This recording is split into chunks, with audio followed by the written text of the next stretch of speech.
Research PSCയുടെ YouTube ക്ലാസ്സിലേക്ക് നിങ്ങൾക്ക് ഇവർക്കും സ്വാഗതം. നമ്മളിന്ന് നോക്കാൻ പോകുന്നത് 2024 പാരീസ് ഒളിമ്പിക്സിൻ്റെ ഡീറ്റെയിൽസ് ആണ്. അപ്പോൾ അതിൽ ഇന്ത്യ നേടിയ മെഡലുകൾ, വരാൻ പോകുന്ന ഒളിമ്പിക്സ്, അതിൻ്റെയൊക്കെ വളരെ പ്രധാനപ്പെട്ട PSC പരീക്ഷയ്ക്ക് വരുന്ന ഡീറ്റെയിൽസ് ആണ് നോക്കുന്നത്. ശ്രദ്ധയോടെ ഈ ക്ലാസ് കേൾക്കുക. നമുക്ക് നേരെ ക്ലാസ്സിലേക്ക് പ്രവേശിക്കാം.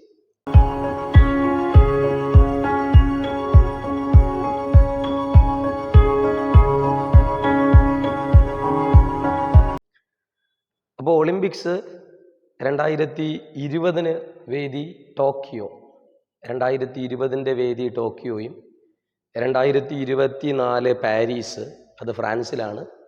2028 വരാൻ പോകുന്ന അടുത്ത ഒളിമ്പിക്സ് ലോസ് ആഞ്ചൽസ്, അമേരിക്കയാണ്. 2032 അടുത്തൊരു വേദി ബ്രിസ്ബെയിൻ, ഓസ്ട്രേലിയ. അപ്പം മറക്കരുത്, 2024 പാരീസാണ്. പാരീസ് ഫ്രാൻസ്, സീൻ നദീ തീരത്താണ്. 2028 ലോസ് ആഞ്ചൽസ്, അമേരിക്കയിലാണ്. 2032 ബ്രിസ്ബെയിൻ, ഓസ്ട്രേലിയ. അപ്പോൾ 2024 ഒളിമ്പിക്സ് അത് പാരീസാണ്. ഈ ഒളിമ്പിക്സിൻ്റെ ഭാഗ്യചിഹ്നം എന്ന് പറയുന്നത് 2024 പാരീസ് ഒളിമ്പിക്സിൻ്റെ ഭാഗ്യചിഹ്നമാണ് ഫ്രിജിയൻ തൊപ്പികൾ. എന്താണ് പേര്? ഫ്രിജിയൻ തൊപ്പികൾ. ഫ്രിജിയൻ തൊപ്പികൾ. 2024 പാരീസ് ഒളിമ്പിക്സിൻ്റെ ഭാഗ്യചിഹ്നം ഫ്രിജിയൻ തൊപ്പികൾ. ഇതിൻ്റെ മുദ്രാവാക്യം, നമ്മുടെ 2024 പാരീസ് ഒളിമ്പിക്സിൻ്റെ മുദ്രാവാക്യം എല്ലാവർക്കും ഒളിമ്പിക്സിലേക്ക് സ്വാഗതം. എല്ലാവർക്കും ഒളിമ്പിക്സിലേക്ക് സ്വാഗതം. ഇതാണ് 2024 പാരീസ് ഒളിമ്പിക്സിൻ്റെ മുദ്രാവാക്യം. ഇനി ഇതിൻ്റെ ആപ്തവാക്യമുണ്ട്. 2024 പാരീസ് ഒളിമ്പിക്സിൻ്റെ ആപ്തവാക്യം ഇങ്ങനെയാണ്: സ്പോർട്സിന് ജീവിതത്തെ മാറ്റിമറിക്കുവാൻ കഴിയും. സ്പോർട്സിന് ജീവിതത്തെ മാറ്റിമറിക്കുവാൻ കഴിയും. ഈ 2024 പാരീസ് ഒളിമ്പിക്സിൽ ആകെ 206 രാജ്യങ്ങൾ പങ്കെടുത്തു. 206 രാജ്യങ്ങൾ പങ്കെടുത്തു. ആകെ 10,714 കായിക താരങ്ങൾ പങ്കെടുത്തു. 10,714 കായിക താരങ്ങൾ.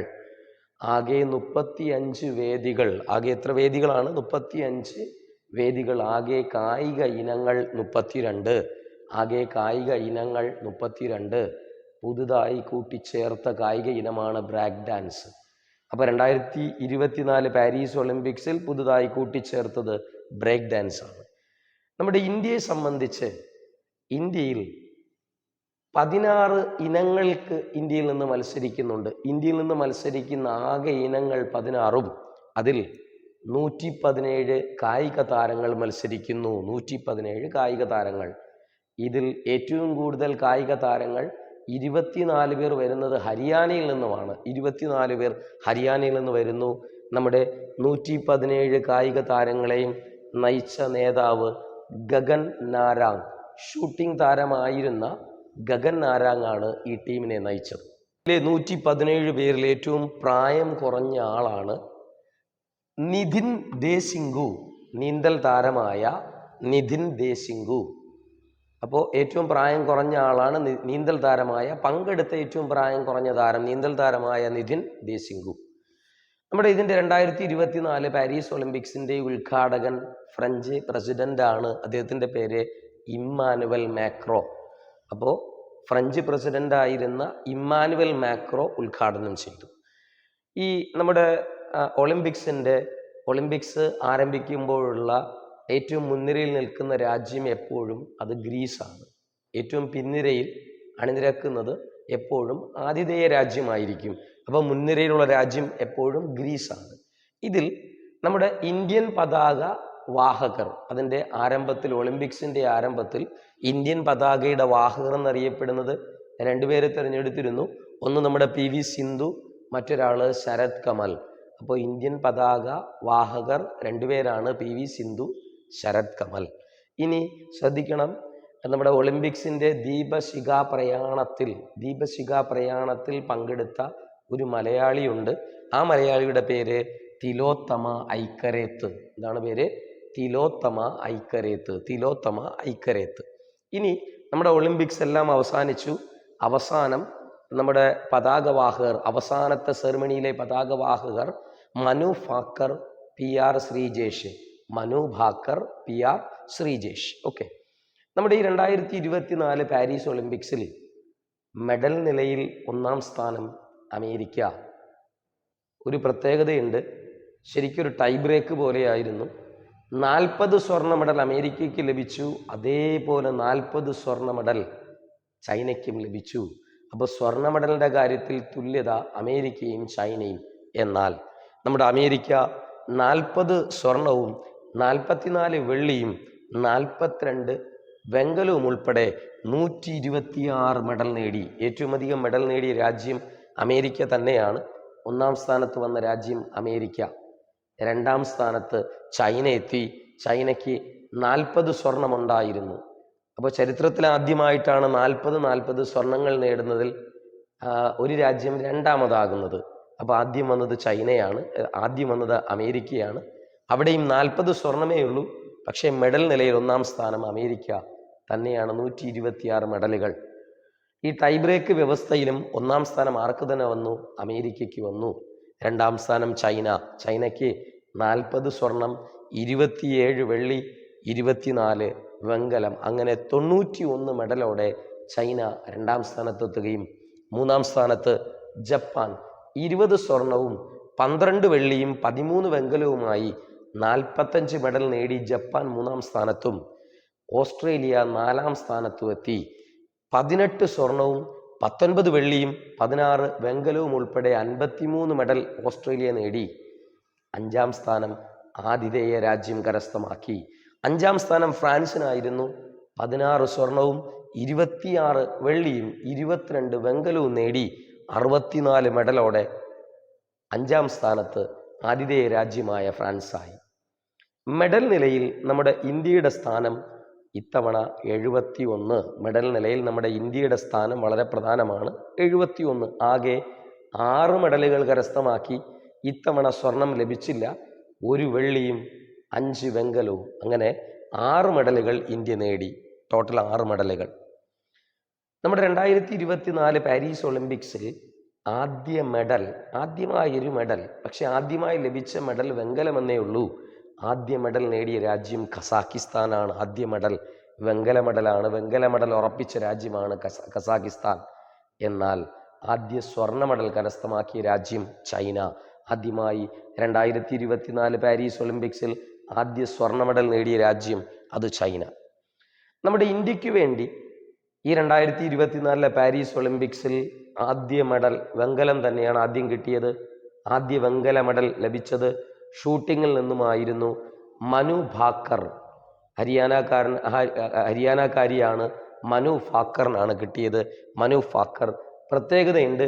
ഇങ്ങനെ ഷൂട്ടിങ്ങിൽ മെഡൽ നേടുന്ന, ഇത് 10 മീറ്റർ റൈഫിൾസ് ഷൂട്ടിംഗ് ആണ്, മെഡൽ നേടുന്ന ആദ്യ ഇന്ത്യൻ വനിതയായി മനു ഭാക്കർ. ഷൂട്ടിങ്ങിൽ മെഡൽ നേടുന്ന ആദ്യ ഇന്ത്യൻ വനിത മനു ഭാക്കർ. അപ്പോൾ മനു ഭാക്കർ ആദ്യ മെഡൽ നേടി, ആദ്യ വെങ്കല മെഡൽ നേടി. തീർന്നില്ല.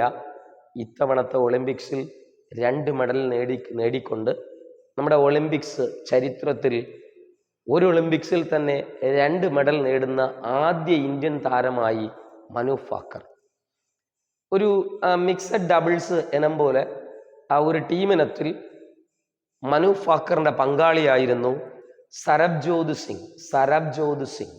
ഇവർ രണ്ടുപേരും കൂടെയുള്ള ഡബിൾസിൽ ഇന്ത്യക്കായിരുന്നു വെങ്കലം കിട്ടിയത്. അങ്ങനെ ഒരു ഒളിമ്പിക്സിൽ 2 വെങ്കലം നേടുന്ന ആദ്യ ഇന്ത്യൻ താരമായി മനു ഭാക്കർ. അപ്പോൾ ചോദിക്കാൻ വളരെ സാധ്യതയുള്ളൊരു ചോദ്യം, മനു ഭാക്കറിൻ്റെ പങ്കാളി, കൂടെ കളിച്ച മനു ഭാക്കറിൻ്റെ പങ്കാളി, അദ്ദേഹം സരബ്ജോത് സിംഗ് എന്നാണ് പേര്, സരബ്ജോത് സിംഗ്. ഇനി ഇവർക്ക് വെങ്കലം കിട്ടാൻ വേണ്ടിയുള്ള മത്സരം അത് സൗത്ത് കൊറിയയുമായിട്ടായിരുന്നു. ഏതാണ് രാജ്യം? ഇവർ പരാജയപ്പെടുത്തിയത് സൗത്ത് കൊറിയയാണ് പരാജയപ്പെടുത്തിയത്. ഇനി അത് കഴിഞ്ഞാൽ ആദ്യമായിട്ട് നമ്മുടെ ഇന്ത്യൻ ഒളിമ്പിക്സിൽ അല്ലെങ്കിൽ ഒളിമ്പിക്സ് ചരിത്രത്തിൽ ആദ്യമായി ഒരു ഇന്ത്യക്കാരൻ 50 മീറ്റർ റൈഫിൾസിൽ ഒരു വെങ്കലം നേടി. അപ്പോൾ 50 മീറ്റർ റൈഫിൾസിൽ ആദ്യമായി ഒരു വെങ്കലം നേടുന്ന ഇന്ത്യക്കാരൻ, അദ്ദേഹത്തിൻ്റെ പേര് സ്വപ്നിൻ കുസാലെ. അങ്ങനെ 50 മീറ്റർ റൈഫിൾസിൽ ആദ്യമായൊരു ഇന്ത്യക്കാരൻ എന്ത് കിട്ടി? വെങ്കലം കിട്ടി. അത് അദ്ദേഹത്തിൻ്റെ പേര് സ്വപ്നിൻ കുസാലെ. ഓക്കെ, ഇനി ഇത് കഴിഞ്ഞാൽ നമുക്കടുത്ത് കിട്ടിയത് ജാവലിൻ ത്രോ ഇനത്തിലാണ്. കഴിഞ്ഞ തവണ സ്വർണം നേടിയിരുന്നു, ഇത്തവണ വെള്ളി നേടി. നമുക്ക് ഒരേ ഒരു വെള്ളിയേ കിട്ടിയുള്ളൂ, അത് നീരജ് ചോപ്ര. അപ്പോൾ നീരജ് ചോപ്ര ജാവലിൻ ത്രോ ഇനത്തിലാണ് കിട്ടിയത്. അപ്പോൾ ഈ ഭാഗത്ത് നമ്മൾ മറക്കാൻ പാടില്ല, ജാവലിൻ ത്രോ ഇനത്തിൽ സ്വർണം നേടിയ രാജ്യം അത് പാകിസ്ഥാനാണ്. ജാവലിൻ ത്രോ ഇനത്തിൽ സ്വർണം നേടിയത് പാകിസ്ഥാനാണ്. അദ്ദേഹത്തിൻ്റെ പേര് അർഷാദ് നദീം. പേര് അർഷാദ് നദീം. അർഷാദ് നദീം. ഇദ്ദേഹത്തിനായിരുന്നു സ്വർണം. നീരജ് ചോപ്രയ്ക്ക് വെള്ളി കിട്ടി. ഇനി നമ്മുടെ ഹോക്കിയിൽ ഇന്ത്യക്ക് വെങ്കലം കിട്ടി. നമ്മുടെ ഹോക്കിയിൽ നമ്മുടെ ഒളിമ്പിക്സ് ചരിത്രത്തിൽ ഇന്ത്യയുടെ 13ാമത്തെ ഹോക്കി മെഡലാണ്. അപ്പോൾ ഹോക്കിയിൽ ഇന്ത്യക്ക് 13ാമത്തെ മെഡലാണ്.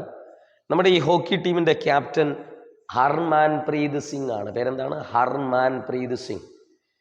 ഈ ഹോക്കി ടീമിലെ ഗോൾ കീപ്പറാണ് മലയാളിയായ PR ശ്രീജേഷ്.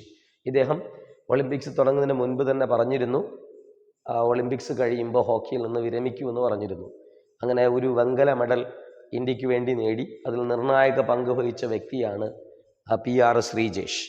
കഴിഞ്ഞാൽ നമ്മുടെ ഇന്ത്യക്ക് വേണ്ടി അവസാന മെഡൽ, 6ാമത്തെ മെഡൽ ഇന്ത്യക്ക് വേണ്ടി നേടിയത് അമൻ സഹ്രാവത്ത് എന്ന ആളാണ്. അമൻ സഹ്രാവത്ത് 57 കിലോഗ്രാം ഗുസ്തിയിലാണ് മെഡൽ കിട്ടിയത്. ഇദ്ദേഹത്തിന് വെറും 21 വയസ്സേ ഉള്ളൂ. അങ്ങനെ ഒളിമ്പിക്സിൽ മെഡൽ നേടുന്ന ഏറ്റവും പ്രായം കുറഞ്ഞ ഇന്ത്യക്കാരനായി ആര്? അമൻ സഹ്രാവത്ത്. അമൻ സഹ്രാവത്ത് ഗുസ്തിയാണെന്ന് ഓർക്കണം. 57 കിലോഗ്രാം ആ ഗുസ്തിയിലാണ് അദ്ദേഹത്തിന് കിട്ടിയത്. അമൻ സഹ്രാവത്ത് ഏറ്റവും പ്രായം കുറഞ്ഞ, ഒളിമ്പിക്സിൽ മെഡൽ നേടുന്ന ഏറ്റവും പ്രായം കുറഞ്ഞ ഇന്ത്യക്കാരനാണ് ഇദ്ദേഹം. കഴിഞ്ഞാൽ ഇത്തവണത്തെ 2024 പാരീസ് ഒളിമ്പിക്സ് ഏറ്റവും വേഗതയേറിയ താരമെന്ന് പറയുന്നത് 100 മീറ്റർ ഓട്ടമാണ് നിശ്ചയിക്കുന്നത്. അപ്പോൾ പുരുഷന്മാരുടെ 100 മീറ്റർ ഓട്ടത്തിൽ വിജയി നോഹ ലൈൻസ് ആണ്. അമേരിക്കക്കാരനായ നോഹ ലൈൻസ്. പേരെന്താണ്? നോഹ ലൈൻസും. ഇങ്ങനെ 100 മീറ്റർ ഏറ്റവും വേഗതയേറിയ വനിതാ ഓട്ടക്കാരി ജൂലിയൻ ആൽഫ്രഡ് ആണ്. ജൂലിയൻ ആൽഫ്രഡ് സെന്റ് ലൂസിയ എന്ന സ്റ്റേറ്റിലുള്ള വെസ്റ്റ് ഇൻഡീസുകാരിയാണ് ജൂലിയ ആൽഫ്രഡ്. ഉണ്ടായിരുന്നു ടെന്നീസിൽ കരിയർ ഗോൾഡ് സ്ലം നേടിയ താരമാണ് നൊവാദ് ജോക്കോവിച്ച്. 2024 പാരീസ് ഒളിമ്പിക്സ് ടെന്നീസിൽ സ്വർണം നേടിയത് നൊവാദ് ജോക്കോവിച്ച്. ഈ ക്ലാസ് നിങ്ങൾക്ക് ഇഷ്ടപ്പെട്ടു. ഇതുമായി ബന്ധപ്പെട്ട് വളരെ പ്രധാനപ്പെട്ട ഒന്നാണ്, നമ്മുടെ ഒളിമ്പിക്സിൻ്റെ ചിഹ്നത്തിൽ 5 വളയങ്ങളുണ്ട്. ഒളിമ്പിക്സിൻ്റെ ചിഹ്നത്തിൽ ആകെ 5 വളയങ്ങളുണ്ട്. അതിലെ ഏറ്റവും മധ്യത്തിലുള്ള വളയമെന്ന് പറയുന്നത് കറുപ്പാണ്. ആദ്യത്തെ വളയം നീലയാണ്. വളയം മഞ്ഞയാണ്. രണ്ടാമത്തെ വളയം മഞ്ഞ. അതിൻ്റെ മധ്യത്തിലുള്ള വളയം കറുപ്പ്. മധ്യത്തിലുള്ള വളയം ഏതാണ്? കറുപ്പ്. അത് കഴിഞ്ഞാൽ അടുത്ത 4ാമത്തെ വളയം പച്ചയാണ്. 4ാമത്തെ വളയം പച്ച. 5ാമത്തെ വളയം ചുവപ്പ്. 5ാമത്തെ വളയത്തിൻ്റെ നിറം എന്താണ്? ചുവപ്പ്. അപ്പോൾ ഒളിമ്പിക്സിൻ്റെ മധ്യത്തിലുള്ള വളയം എന്ന് പറയുന്നത് കറുപ്പാണ്. ഈ വളയങ്ങൾ 5 വളയങ്ങളും 5 ഭൂഖണ്ഡങ്ങളെ കുറിക്കുന്നു. 1ാമത്തെ വളയമായ നീല. അപ്പോൾ ഇത് പഠിക്കാൻ നിങ്ങൾ ജസ്റ്റ് ഒന്ന് ലിങ്ക് ചെയ്താൽ മാത്രം മതി. നീല യൂറോപ്യന്മാർക്കൊക്കെയും ഒരു നീല കൾച്ചറുണ്ട്. അവർ പരസ്യമായി ചുംബനങ്ങൾ നൽകലുണ്ട്. അതുകൊണ്ട് തന്നെ യൂറോപ്യൻ കൺട്രീസ് നീല എന്ന് ഓർമ്മിച്ചേക്കണം. യൂറോപ്യന്മാർ നീല. രണ്ടാമത് മഞ്ഞയാണ്. അത് ഓർക്കണം. നമ്മുടെ കൊറോണ വന്നു ഏഷ്യ വൻകരയിൽ. ഏഷ്യ വൻകര ഒന്ന് മഞ്ഞളിച്ചിട്ടുണ്ടെന്ന് ഓർമ്മിച്ചോളണം. ഏഷ്യ വൻകര എന്ത് ചെയ്തിട്ടുണ്ട്? ഒന്ന് മഞ്ഞളിച്ചിട്ടുണ്ട്. ഏഷ്യ വൻകര ഒന്ന് മഞ്ഞളിച്ചിട്ടുണ്ട്. ഓൾറെഡി നമുക്കറിയാം ഇരുണ്ട ഭൂഖണ്ഡമാണ് ആഫ്രിക്ക. അപ്പോൾ കറുപ്പാണ് ആഫ്രിക്ക. മധ്യത്തിലുള്ളത് കറുപ്പാണ്. കറുപ്പ് ആഫ്രിക്ക. ഓസ്ട്രേലിയ ശരിക്കും ഈ ഒളിമ്പിക്സിൽ ഒന്ന് പച്ച പിടിച്ചു എങ്കിലും ക്രിക്കറ്റ് എന്ന മേഖലയിലാണ് ഓസ്ട്രേലിയ പച്ച പിടിച്ച് നിൽക്കുന്നത്. അപ്പോൾ ഓസ്ട്രേലിയയെ സൂചിപ്പിക്കുന്ന നിറമാണ് പച്ച. പച്ച ഓസ്ട്രേലിയയും ചുവപ്പ് അമേരിക്കൻ ഭൂഖണ്ഡത്തെയും കുറിക്കുന്നു. നിങ്ങൾക്കറിയാം, യുദ്ധങ്ങളൊക്കെ വരുമ്പോൾ മിക്ക രാജ്യങ്ങൾക്കും ആയുധം കൈമാറുന്ന രാജ്യമാണ് അമേരിക്ക. അപ്പോൾ രക്തം ചുവപ്പാണ് നിറം. ഇത് കാണുന്നത് അവർക്കൊരു ഹരമായിരിക്കാം. അമേരിക്കൻ വൻകരയെ നിങ്ങൾ ഓർക്കണം, ചുവപ്പെന്ന് ഓർക്കണം. ഈ ക്ലാസ് നിങ്ങൾക്ക് ഇഷ്ടപ്പെട്ടു എന്ന് കരുതുന്നു. ഇഷ്ടപ്പെട്ട ലൈക്ക് ചെയ്യുക. ഈ അറിവ് മറ്റുള്ളവരിലേക്ക് പകരുവാൻ ഇതൊന്ന് ഷെയർ ചെയ്യുക. ഇനിയും കാണുന്നവരിൽ ആരെങ്കിലും സബ്സ്ക്രൈബ് ചെയ്തിട്ടില്ലെങ്കിൽ എത്രയും വേഗം ഈ ചാനൽ സബ്സ്ക്രൈബ് ചെയ്യുക. അതിലെ ബെൽ ബട്ടൺ ഓൾ എന്നത് എനേബിൾ ചെയ്യുക. ഞങ്ങളുടെ എല്ലാ വീഡിയോസും ഉടൻ തന്നെ നിങ്ങൾക്ക് ലഭിക്കുന്നതായിരിക്കും. അടുത്ത വീഡിയോ വരേക്കും ബൈ.